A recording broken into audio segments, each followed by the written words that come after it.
मंत्र्याच्या कामाचा उमेदवार आहे त्यांचा सांगायचं. चला करू. अजून कोणी येणार आहे का?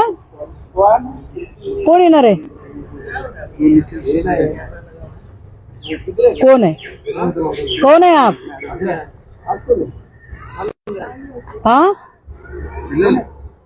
कौन है? हाँ हाँ ठीक है ठीक है। तो पूछने का एक तरीका है ना रे।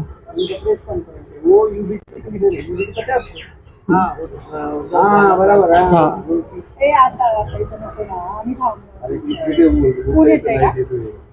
इकडनं लावा ना. बरं मग माझा अँगल बदलायचा का? मी काय करायचंय? थोडाही बदल नाही. मी तर असं करा म्हटलं होतं व्यवस्थित.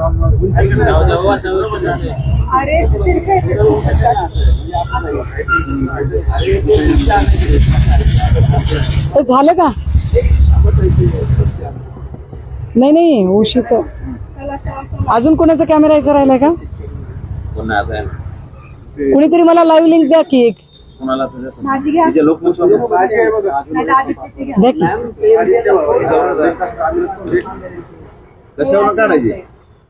उमराजेंचं 20 तारखेला प्रवेश निकाला नाही.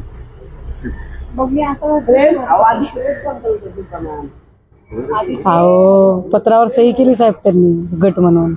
5 लोकांना कसं गट स्थापन करता येईल? गट स्थापनेचे ओम बिर्लाला संध्याकाळी सगळे भेटणार.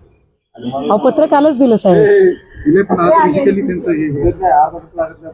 आज आमचा व्हीप गेला बरोबर आहे, पण पत्र त्यांचं काल गेलंय त्याच्यामुळे आजचा आमचा व्हीप त्यांनी इनव्हॅलिड ठरवला. मी तुम्हाला लेटेस्ट अपडेट देते त्यातलं. अरे त्यांनी खुर्ची आणली, उशी नाही आणली त्यांनी. चला ठीक आहे. तशीच द्या ते दोन्ही खुर्च्या द्या तशाच. हेलो सर, मैं जरा प्रेस कॉन्फ्रेंस में हूँ. मैं जरा प्रेस कॉन्फ्रेंस के बाद बात करूँ आपसे? चलिए भेज दीजिए कैमरा पूना में घर पे. हाँ ठीक है, मैं कोशिश करती हूँ, भेज दीजिए. ओके ठीक है. हाँ मैं प्रेस कॉन्फ्रेंस में हूँ, आपसे बात करती हूँ. ठीक है. हेलो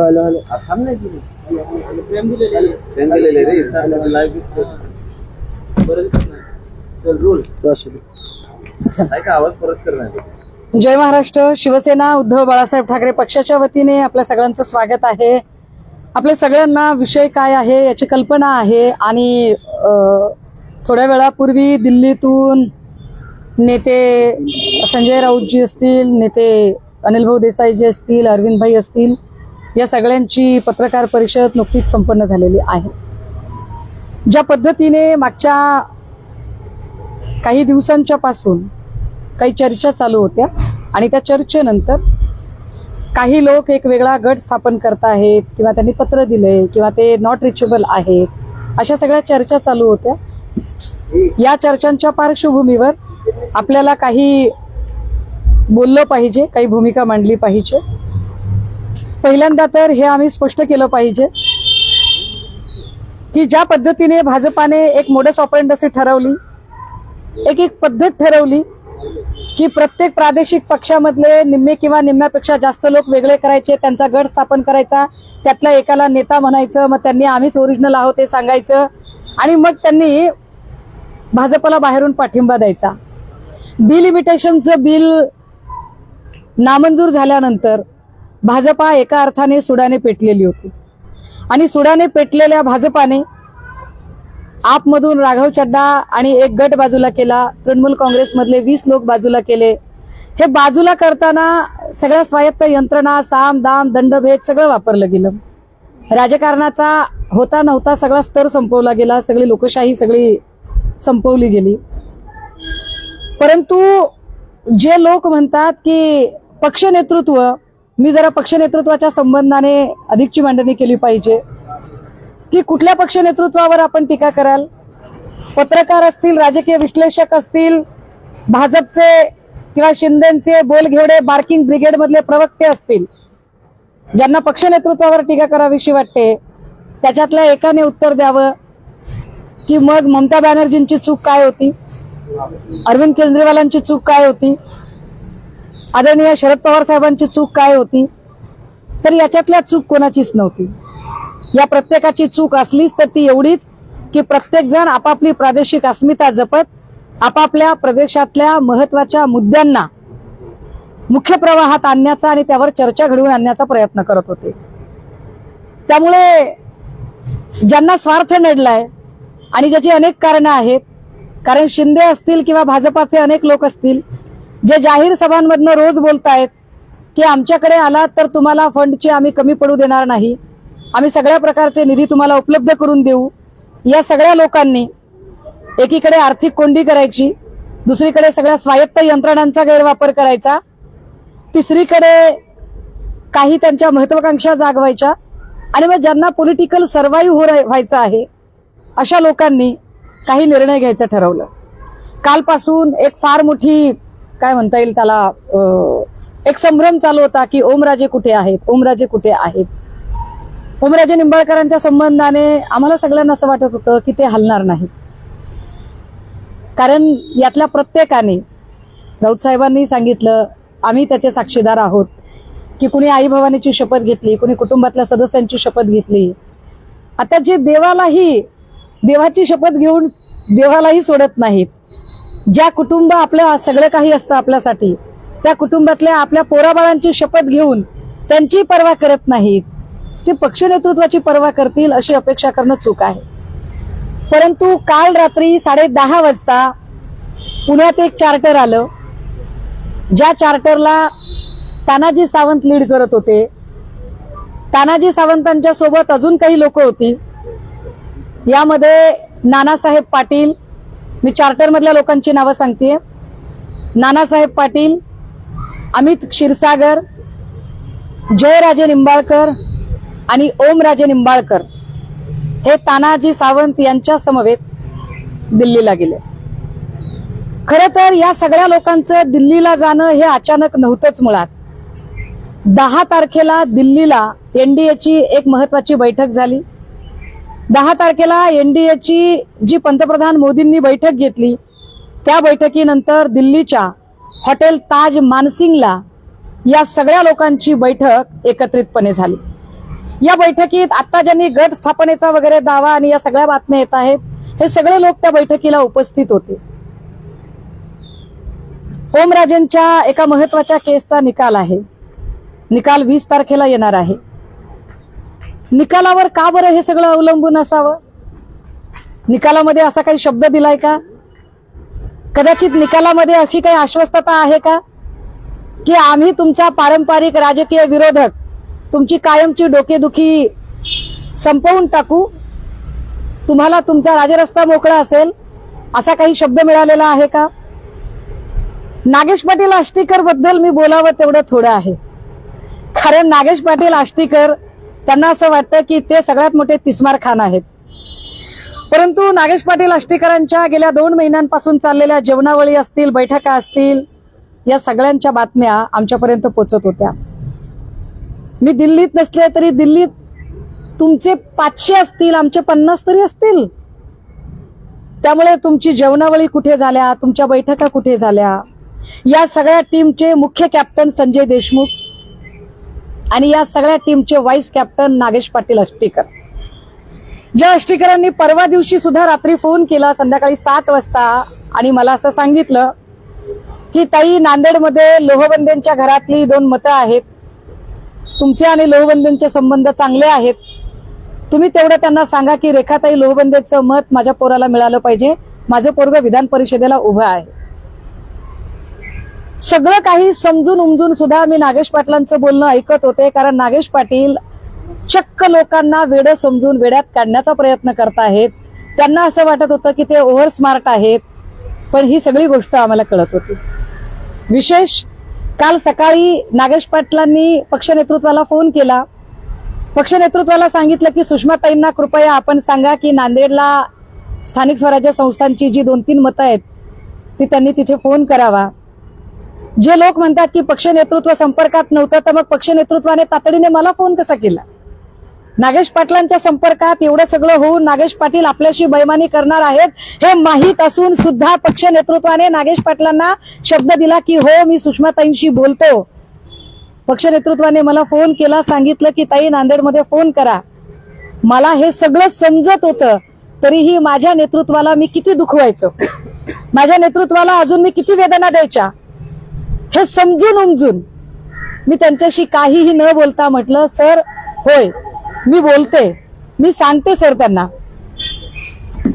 विशेष काल संध्याकाळी 7:15 वाजता पुन्हा एकदा नागेश पाटलांचा फोन आला पक्ष नेतृत्वाला. साहेब तेवढं तुम्ही फोन केला ना, म्हणजे किती किती ओव्हर स्मार्टनेस दाखवावा, त्याला काही लिमिट. म्हणजे जे लोक म्हणतात की पक्ष नेतृत्वाचा संपर्क वगैरे, अरे दादा हो सगळ्यांचा संपर्क होता, पण जर इतका जर गोड बोलून जर लोक शांतीत क्रांती करत असतील, ह्याला क्रांती म्हणत नाही, याला चापलुसी म्हणतात. नागेश पाटलांचे काही आडाखे असतील, संजय देशमुखांचे आडाखे तर अगदी खूप बाळाचे पाय पाळण्यात दिसतात म्हटल्यासारखे ते आधीपासून कळत होते. आणि या सगळ्यांनी साईबाबाची शपथ घेणारा गृहस्थ, जिकडे गुलाल तिकडे चांग भलं, कार्यक्रम यशस्वी झाला तर सगळ्यात पहिला मी मी मी म्हणणार, कार्यक्रम जर यशस्वी नाही झाला तर मी नव्हतोच असे म्हणून बाजूला होणार, अशा पद्धतीचा साईबाबाची शपथ घेणारा तो प्राणी. हे सगळेच लोक, या सगळ्या लोकांच्या हालचालींवर आम्ही 2 महिन्यांपासून बारीक लक्ष ठेवून होतो. कदाचित संजय देशमुखांना राज्यमंत्री पद खुणावत आहे का? संजय दिना काय, म्हणजे SRAचे खूप सारे मुंबईत प्रकल्प चालू आहेत, नेमकं कुणाचे काय ते अजून कळायचं बाकी आहे. परंतु कुणाच्या मनात काय आहे, अंदर क्या है बाहर क्या है, सब पब्लिक जानती है. पण या पत्रकार परिषदेच्या माध्यमातून महाराष्ट्रातल्या तमाम शिवसैनिकांना मी आवर्जून सांगितलं पाहिजे की या वेळेचं केलेलं मतदान हे नव्या नावासकट नव्या चिन्हासकटचं मतदान होतं, ते धनुष्यबाणावरचं मतदान नव्हतं. या मतदानामध्ये शिंदे किंवा शिंदेचे सहकारी नव्हते. या मतदानाच्या वेळेला फडणवीस, भाजपा किंवा त्यांच्या कुठल्याही स्वायत्त यंत्रणा मदतीला नव्हत्या किंवा अजून कोणीच नव्हतं. हे मतदान आम्ही आमच्या ताकदीवर घेतलेलं मतदान होतं. हे मतदान शिवसैनिकांचं मतदान होतं. शिवसैनिकांनी रक्ताचं पाणी करून 9 खासदार आणि 20 आमदार निवडून आणलेले, त्यामुळे शिवसैनिकांना पूर्ण अधिकार आहे या लोकप्रतिनिधींच्या घरात घुसून त्यांना जाब विचारायचा. आणि शिवसेना स्टाईल घरात घुसलं पाहिजे एकेकाच्या, आणि घरात घुसून जाब विचारला पाहिजे की तुम्हाला असं काय कमी पडलेलं होतं. चिन्ह नवीन असताना एका नव्या चिन्हाला ब्रँडिंग करायचं काम इथल्या फाटक्या शिवसैनिकांनी केलंय. एका नव्या चिन्हाला नव्या नावाला घेऊन त्याचा ब्रँड बनवण्याचं काम इथल्या फाटक्या आणि उपाशी पोटी काम करणाऱ्या शिवसैनिकांनी केलंय. त्यामुळे शिवसैनिकांना घरात घुसून जाब विचारायचा अधिकार आहे आणि घरात घुसून जाब विचारला पाहिजे. आणि या सगळ्या ज्यांना वाटतंय की आपण फार मोठा तीर मारलाय, त्या सगळ्यांचे फोन नंबर आम्ही सगळ्या शिवसैनिकांना देत आहोत. कारण हा प्रश्न आता तुम्ही आमच्या भावनांशी खेळताय. इजा झाला बिजा झाला, दर वेळेला भाजपामध्ये एवढी ऐपत नाहीये का की स्वतःचे नेते तुम्ही घडवावेत. जातीवंत शेतकरी म्हणून आम्ही दरवेळेला पेरत जाणार, आम्ही मशागत करणार, कोळपणी, निंदणी, बीज पेरणी, खुरपणी सगळं आम्ही करणार, आणि पीक घाट्या हुरड्यात आल्यावर आयती कणसं चोरायला तुम्ही येणार. तर तुम्हाला शिवसैनिकांनी घरात घुसून जाब विचारला पाहिजे आणि शिवसैनिक तो जाब विचारतील. ओमराजे निंबाळकरांचं तुम्ही नाव घेतलं, थेट त्यांचं नाव घेतलंय. ओमराजे निंबाळकर हे निष्ठावंत शिवसैनिक ठाकरेंचे पण ओळखले जायचे. काल रात्रीपासून नॉट रिचेबल आहेत. जे ओमराजे अगदी 12 वाजता जनतेचे कॉल उचलायचे ते आता माझा कॉल कधी घेतला नाही बरं का ओमराजेंनी.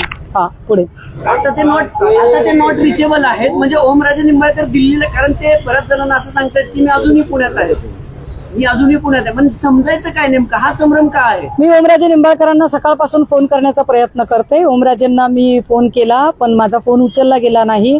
ओमराजेंच्या सोबत त्यांच्या धाकट्या भावाप्रमाणे सावलीप्रमाणे सोबत असणारे कैलासदादा पाटील यांना मी फोन केला होता. मी त्यांच्याशी सकाळी बोलले. मला कैलासदादांनी सांगितलं, ताई मी दुसऱ्यांची गॅरंटी काय देऊ शकतो, मी फक्त माझी गॅरंटी देऊ शकतो.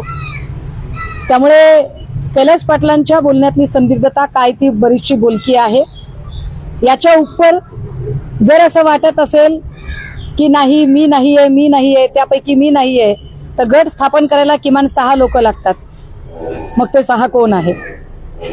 गट स्थापन झाला हा दावा कुठून येतोय? नाही नाही, प्रश्न असा आहे ना की जर नाहीयेत तर ते समोर येऊन का सांगत नाहीयेत? माझा प्रश्न तोच होता. नाही, ते समोर येऊन का सांगत नाहीत त्याचं उत्तर तेच स्वतः देतील. पण माझी माहिती मी मगाशी सांगितलं, नानासाहेब पाटील, अमित क्षीरसागर, त्याच्यानंतर जयराजे निंबाळकर आणि ओमराजे निंबाळकर या सगळ्यांच्यासह तानाजी सावंतांनी लीड केलं आणि तानाजी सावंत चार्टरमध्ये होते. तानाजी सावंत त्यांच्यासोबत होते दिल्लीला जाताना, ही माझी माहिती आहे. या सगळ्याच्या संबंधाने बैठक 10 तारखेलाच एनडीएच्या बैठकीनंतर दिल्लीच्या हॉटेल ताज मानसिंगमध्ये पार पडलेली होती.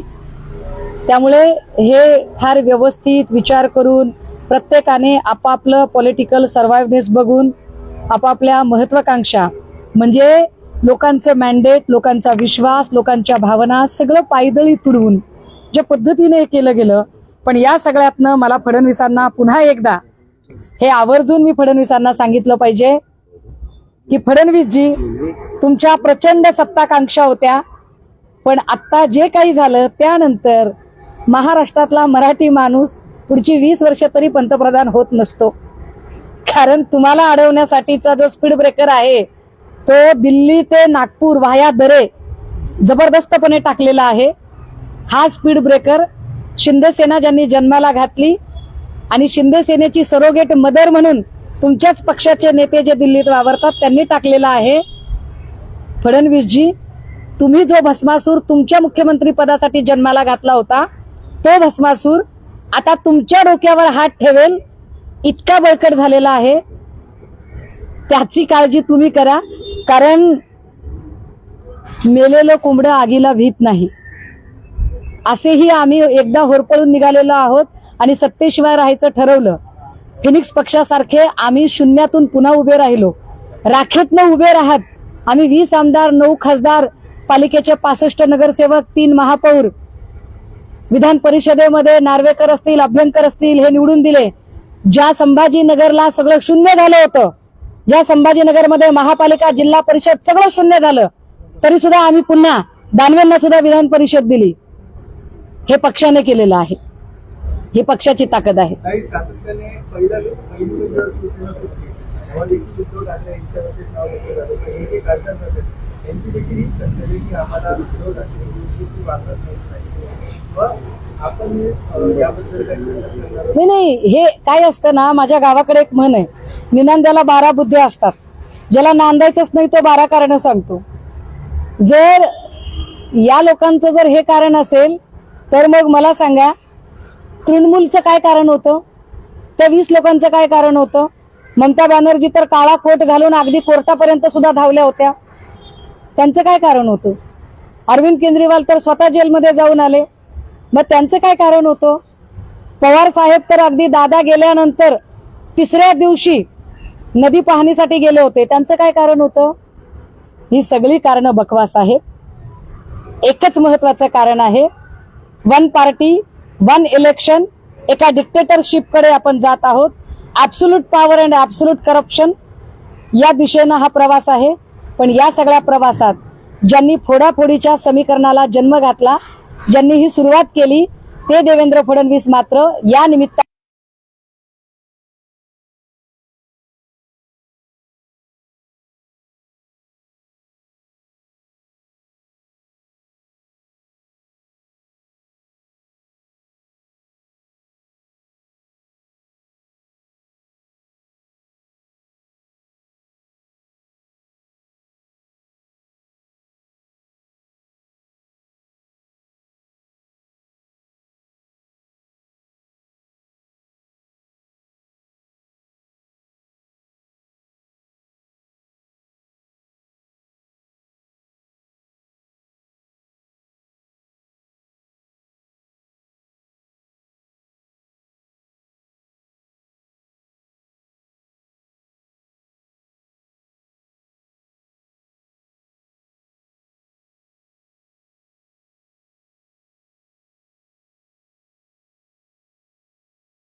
असं काही झालं असतं तर शिवसेना टिकवायची. तुम्ही म्हणाला का तर सगळ्या नेत्यांची आम्ही नंबर देतोय. शिवसेना पुन्हा तशीच आक्रमक होणार का? शिवसेना तितकीच आक्रमक असेल. मी म्हटलं ना की शिवसेना माणसं पेरणारा, नेते पेरणारा पक्ष आहे.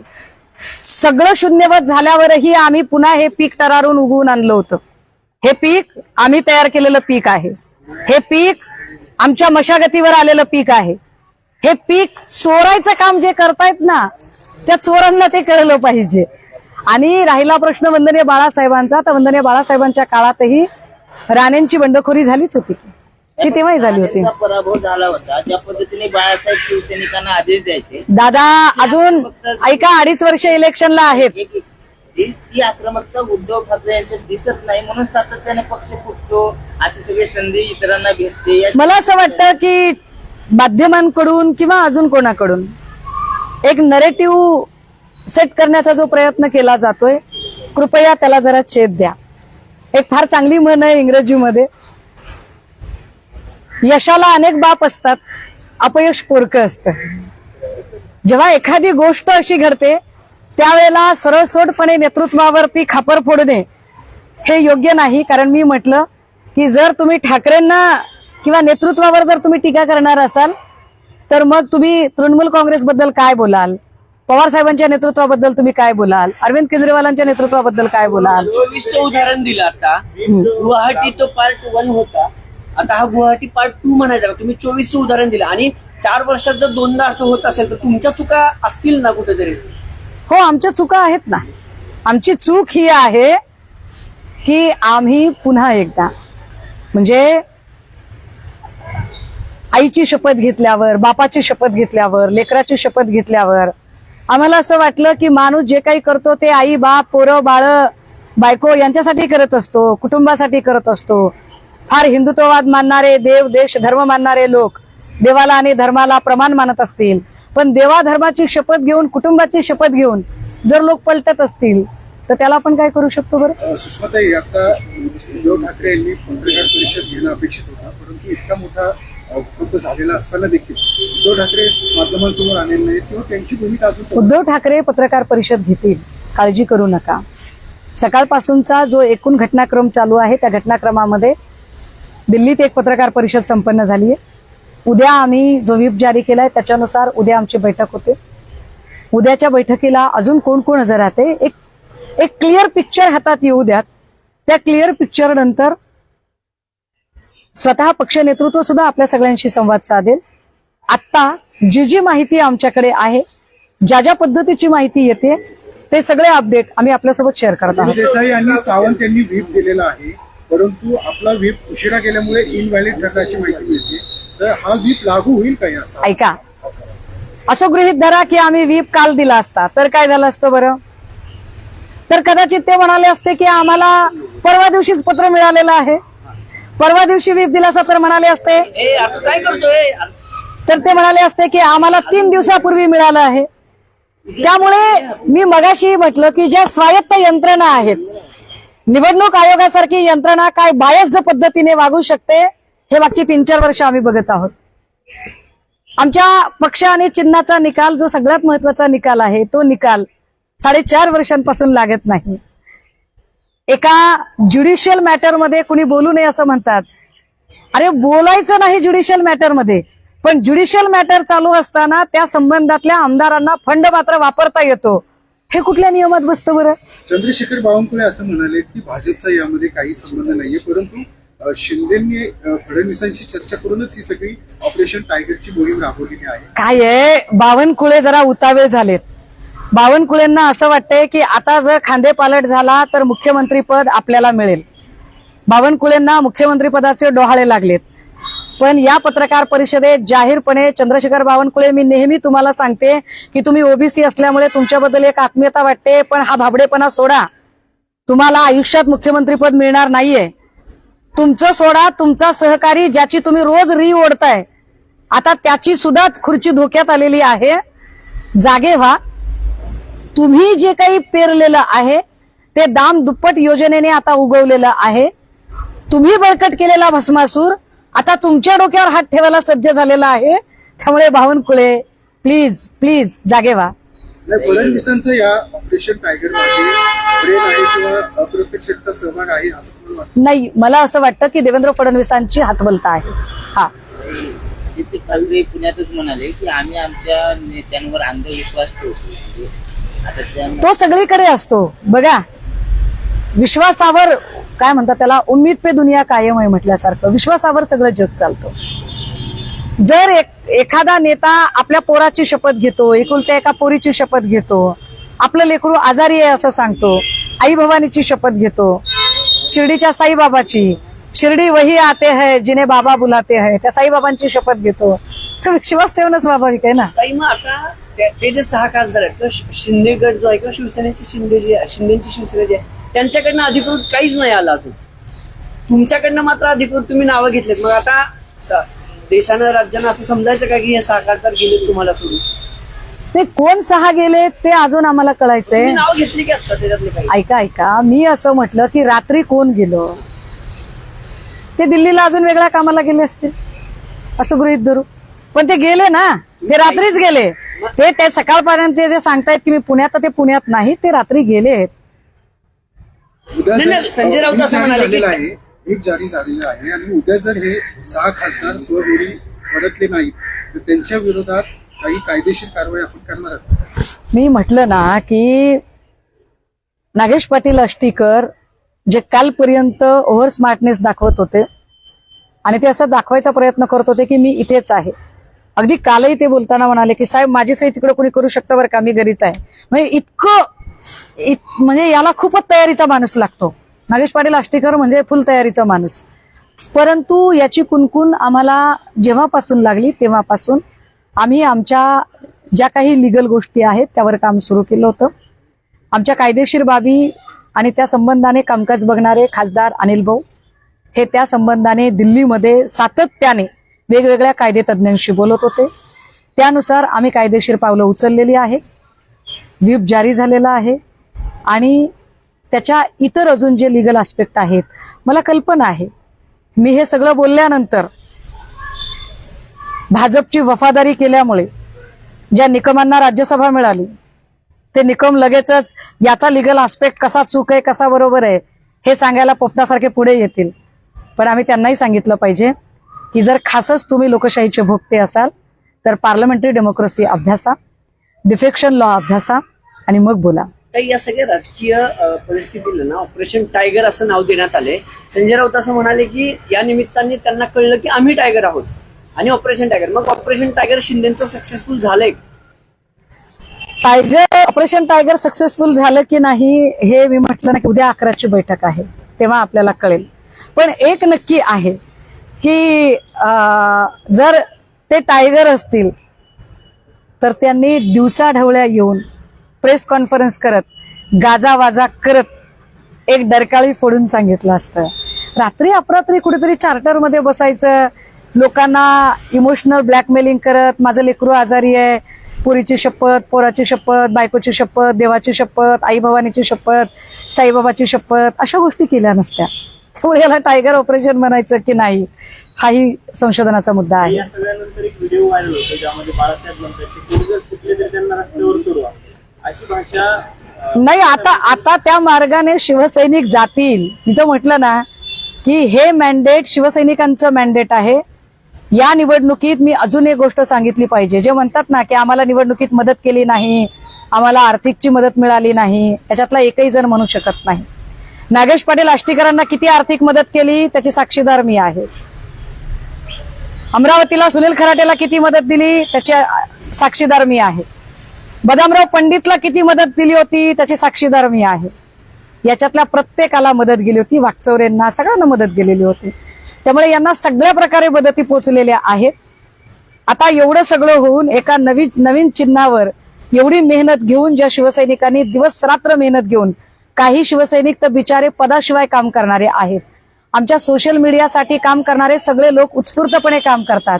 हे उत्स्फूर्तपणे काम करणारे जे लोक आहेत, ज्यांनी हे जनमत तयार करायला मदत केली, त्या सगळ्या शिवसैनिकांना बेशक हा अधिकार आहे की त्यांनी लोकप्रतिनिधींच्या घरात घुसून जाब विचारला पाहिजे. प्रश्न हाच आहे की बाळासाहेबांनी ज्या प्रकारे सांगितलं होतं की अशा प्रकारे करा म्हणून, उद्धव साहेब काही सांगत नाहीत, उद्धव साहेब बोलत नाहीत, आक्रमक भूमिका घेत नाहीत म्हणून वाटत नाही हे सगळं हे होतं. अच्छा, म्हणजे एखाद्याचा चांगुलपणा हा तुम्ही त्याचा दुर्गुण ठरवता, एखाद्याने दाखवलेला विश्वास हा त्याचा दोष तुम्ही समजता, म्हणजे फडणवीसांनी दाखवलेला कपटीपणा हा फडणवीसांचा गुणवत्ताधारक गुण आहे असं तुम्ही समजता. वा, धन्यता आहे. ताई, एक राजकीय पिछले 15 दिनों से काफी चर्चाएं चल रही थी, बहुत सारे रूमर्स फैल रहे थे और उसे लेकर अब चित्र थोड़ा थोड़ा स्पष्ट होता जा रहा है. सुनने में आया है कि कुछ लोग अपना एक अलग गुट स्थापित कर लोकसभा अध्यक्ष ओम बिरला जी को पत्र सौंपने जा रहे हैं, किंतु जैसे ही यह चर्चा हम तक पहुंची, हमने इस पर कानूनन कार्रवाई के बारे में सोचना, समझना और उस पर काम करना उचित समझा और इसी को लेकर पिछले 3-4 दिनों से हमारे नेता अनिल भाऊ देसाई, हमारे संसदीय नेता अरविंद भाई सामंत, हमारे पार्टी के नेशनल स्पीकर संजय राउत जी, इन्होंने कुछ कानूनन कार्रवाई के तौर पर पुख्ता कदम उठाए हैं. हमने आज पार्टी का व्हिप जारी किया है. कल 11 बजे पार्टी की सांसद की बैठक बुलाई है. उस बैठक में और ज्यादा चित्र स्पष्ट हो जाएगा. हम इतना ही कहेंगे कि जिन कानूनन कार्रवाई के तहत हम कुछ कदम उठाने जा रहे हैं, यह सफर इतना भी आसान इन लोगों के लिए नहीं होगा. जो भी लोग यह कदम उठाना चाहेंगे, शायद हो सकता है किसी के कानूनन केस चल रही हो, केस में कुछ पेचीदा कुछ मकाम आया हो, शायद किसी को किसी कानूनन केस में अपना मन चाहा रिजल्ट चाहिए हो, शायद हो सकता है किसी को राज्य मंत्री पद की अपेक्षा हो, शायद हो सकता है कि किसी को मुंबई के एसआरए के प्रोजेक्ट्स की अपेक्षा हो, चाहे जो कुछ हो, लेकिन हम इतना ही कहना चाहेंगे कि यह क्लियर कट मैंडेट मशाल चुनाव चिन्ह पर मिला था. यह क्लियर कट मैंडेट यहाँ के शिव सैनिकों ने आधे पेट रहकर कमाया हुआ था. इसलिए शिव सैनिकों को यह हक है कि वह अपने लोक प्रतिनिधियों को घर में घुसकर जवाब मांग सकते हैं. जवाब मांगने का उन्हें पूरा पूरा नैतिक हक है. नहीं, ऑपरेशन सक्सेसफुल हुआ कि नहीं इस पर बात करेंगे. इसे टाइगर शब्द मत जोड़िए, क्योंकि टाइगर ऐसे छुप छुप कर कभी नहीं जाते हैं. कभी गुवाहाटी में छुप कर जाएंगे, कभी ऐसे चार्टर लेकर जाएंगे. ऐसे टाइगर नहीं करते हैं. टाइगर बस एक आवाज देता है और जंगल में सन्नाटा छाता है. टाइगर ऐसे छुप कर नहीं बैठते हैं.